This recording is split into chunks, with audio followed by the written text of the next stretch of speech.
Fethiye'nin ilk ve tek araca servis restoranına geldik. Hadi gelin birlikte bakalım. Peki restoranlarda araca servisin ne gibi avantajları var? Örnek veriyorum, bebeğiniz uyuyor Ömer Yiğit. Arabadan inmek istemiyorsunuz. Klimanın altında eşinizle beraber oturmak istiyorsunuz. Ne yapıyorsunuz? Geliyorsunuz buradan hemen yiyeceğinizi alıyorsunuz. Arabanızda rahatlıkla yemeğinizi yiyorsunuz. Ya da bir yere gidiyorsunuz. Ya da yol üstünde bir yere gidiyorsunuz. Mesela bu bulunduğumuz yer tam Muğla-İzmir istikametinde, ana yolun üzerinde. Hemen siparişinizi buradan alarak dışarıda yol üstünde güzel bir yerde yemeğinizi yiyerek devam edebiliyorsunuz.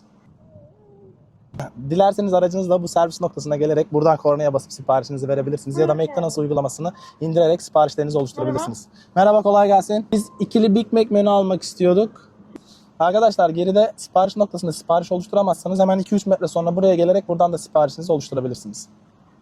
Evet arkadaşlar, siparişimizi verdik. Hemen buradan şimdi bize teslim edecekler. Sabırsızlıkla onu bekliyoruz. Teşekkürler. Sağ olun.